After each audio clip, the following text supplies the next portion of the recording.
Sunday on Denver 7, an unusually early and active fire season has sparked concern for people in the metro. You don't know what you're going to be able to control with the smoke, the fires, the raging river, anything. We've got updates on the wildfires that sparked just this weekend alone. Tax day is tomorrow, and you could qualify for credits and not even know it.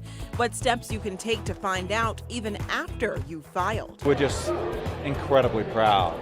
It's unbelievable. Win or lose, you'll still be proud. Nuggets fans are showing up to support their team as they push through to their next game in the postseason.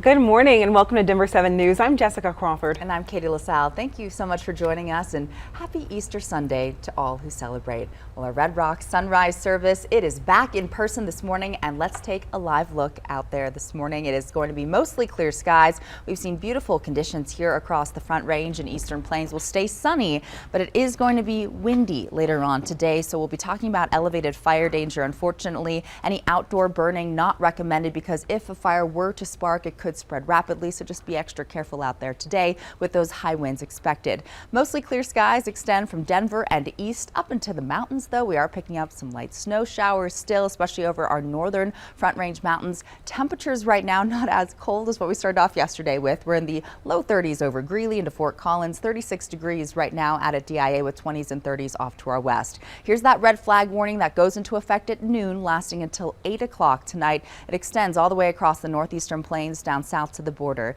Your Easter Sunday forecast: sunshine today, winds pick up afternoon, and by 5 o'clock we'll still be in the mid to upper 60s with daytime highs in the high 60s. More on the big warm up in store for next week still to come. Evacuations are now lifted for parts of Northwest Gypsum this morning after the Duck Pond fire closed I-70 for hours last night. As of last check, no homes or structures have been burned, and the risk of fire spreading dropped last night. Fire investigators estimate the fire to be around 30 acres. It's been burning in an area just outside Glenwood Springs. Officials say the fire did get into some trees, which can be dangerous for firefighters. CDOT officials say while the roads are currently open, that could change at any time. And a reminder that if you are in a potential evacuation zone, keep your phone on you so that you can be notified as soon as possible if needed. And being prepared is exactly what folks in Larimer and Boulder counties have been doing all spring. The 37E wildfire sparked this weekend as well, putting people in the area of Lyons on edge following the Marshall and In-Car fires all in the past few months. Denver 7's Christian Lopez joining us live now. And Christian, it seems that people in this area are having a really hard time with these fires.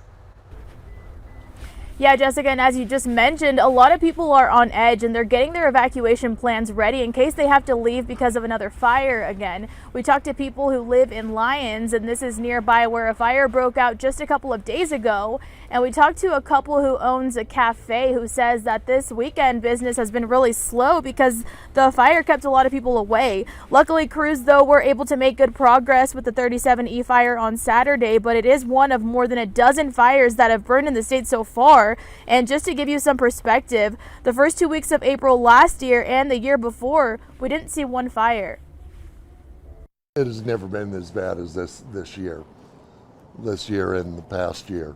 It's horrible to drive through those places that have been devastated by wildfires. And even though all evacuation orders were lifted, people who live in that area say that they're still concerned and they're on standby in case they have to evacuate again. I'm Christian Lopez, Denver 7. And as we mentioned, a bit of good news this morning on the 37E fire burning north of the town of Lyons in Larimer County. All mandatory evacuations have been downgraded now to voluntary evacuations. This fire started Friday in the Blue Mountain area, and fire officials there say the fire has burned 114 acres and is now 75% contained. All right, well, game one for the Nuggets in their playoff series against the Warriors didn't exactly pan out. Well, unfortunately, they're heading into game two with a loss under their belt. But before we get there, here's Denver 7's Nick Rothschild with some post-game analysis from San Francisco. Well, Chase Center certainly was jubilant after the Warriors beat the Nuggets in game one of their playoff series. But honestly, hold on one second. Confetti, streamers, after a game one playoff win. Act like you've been there before, Warriors. You've won championships. What's with that? Jeez, honestly, you should be ashamed of yourself. But moving on, the Nuggets just couldn't play with the Warriors on a day where Jordan Poole scores 30, Steph Curry scores a cool teens. He wasn't even that consequential to the game. The Nuggets have a lot of room to improve, and I think Michael Malone believes this team can get back on the right track in Game 2. We can't beat ourselves and the Warriors in the same game, and we did that tonight. Whether it was the 41 points off turnovers and rebounds, whether it was blown coverages, they're not just coming down jacking bad shots. They're going to work and work and work and move you to get the best shot, and we have to be willing and able to defend for the entirety of the 24-second shot clock. We wasn't aggressive enough. They were attacking. Like I said, they were getting all the loose balls, 50-50 balls, second chance points, offensive rebounding. They were just beating us to the punch tonight.